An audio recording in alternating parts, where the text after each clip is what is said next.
Никита. Я, в общем, учусь здесь, в Донецке. Сам я с Горловки. Занимаюсь воркаутом уже около 5 лет. Меня зовут Фисюк Евгений Владимирович. Живу я в Куйбышевском районе. Тренируюсь уже в районе 8 лет. Занимаюсь я паркуром или же фрираном, уличной акробатикой.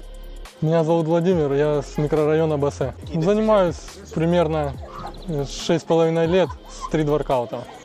Меня зовут Вадим, я с Кировского района. Занимаюсь баскетболом уже на протяжении 6 лет. Для меня в паркуре было главное то, что я мог развиваться абсолютно бесконечно. То есть любой вам атлет скажет о том, что точки какого-то пикового уровня вообще не существует.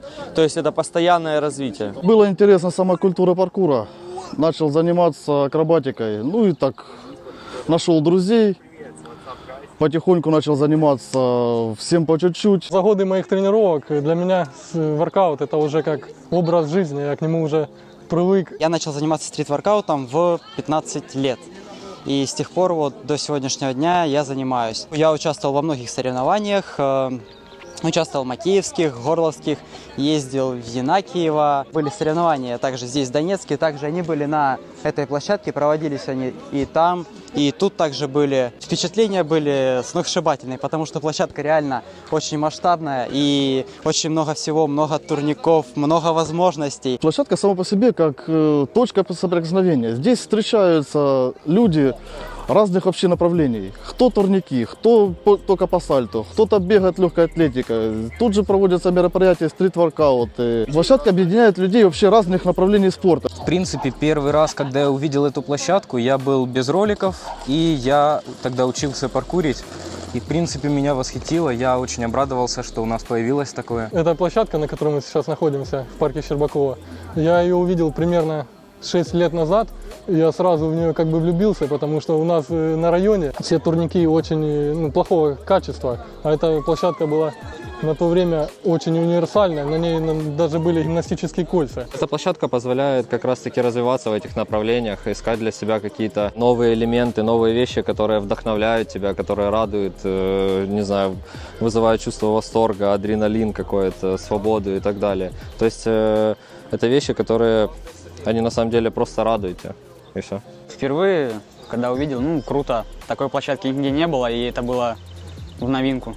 Турники были, брусья всех размеров, сравнение никак не сопоставимо. Эта площадка и площадка, которая, к примеру, находится у вас во дворах. Такая площадка – это очень хорошо, я считаю, для города, потому что в городе очень много молодежи, которая занимается спортом, и вообще сейчас спорт в моде. Раньше мы занимались на спортплощадке, на которой была трава и, собственно, земля. Если прошел дождь, там заниматься было уже нельзя. Дети постоянно на этой спортплощадке, они видят, как взрослые занимаются, им дает им стимул. Наличие этой площадки дает всестороннее развитие. Благодаря этой площадке я познакомился с отличными ребятами, у которых такая же идеология, и которые дали дальнейший толчок в этом направлении. Такие площадки сплочают людей, появляются коллективы, общение, и там можно найти своих друзей. В Донецк я приехал несколько лет назад, и мне не удалось застать, чтобы здесь висел канат либо кольца. А изначально они были. Площадка сейчас не в очень хорошем состоянии. Если присмотреться, можно увидеть брусья, которые раньше были, кстати, очень красивые и ровные. Сварочные швы на турниках потрескались, это небезопасно для занятий спортом. На них невозможно заниматься, просто немножечко дотрагиваешься и все.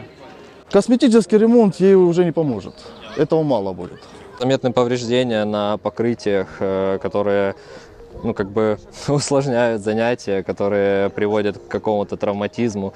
То есть это не просто дефекты, которые никак не влияют на тренировки, а именно те вещи, которые заставляют задуматься, стоит ли заниматься в этом месте. Покрытие очень скользкие. Это является также травмоопасным, потому что какое-то неправильное движение, неправильное приземление несет за собой пусть и не огромные травмы, но это микротравмы. Огромным минусом является то, что на площадке в вечернее время перестали включать свет. То есть ты приходишь вечером потренироваться, и уже просто освещения никакого нет, соответственно, тренировки у тебя тоже никакой не получается. Я бы хотел, чтобы отремонтировали ее и превратили в начальное состояние, как она была, такая же красивая, такая же большая. Было бы еще круто поставить стритбольное кольцо, тут уже, в принципе, много места для этого, и и мы этим же привлекли новых людей для тренировок. Хотелось бы увидеть баскетбольное кольцо на площадке, хотелось бы их видеть побольше и хотелось бы, чтобы оно было хорошим. Раньше также огромным плюсом, я считаю, этой площадки являлось то, что здесь была охрана. Потому что, как мы можем наблюдать, за моей спиной и, в принципе, по площадке разные надписи, начиная от нецензурных выражений, номерами телефонов и всем остальным прочим. Так как наша спортивная площадка пришла в негодность, хотелось бы обратиться к Владимиру Антонову с просьбой о реставрации данного участка. Мы знаем, что вам не безразлично развитие спорта в республике, поэтому мы просим оказать содействие в реставрации спортивной площадки и установлению баскетбольного кольца. Надеемся, что наша просьба будет услышана и наша спортивная площадка будет и дальше радовать молодых спортсменов, а также старых.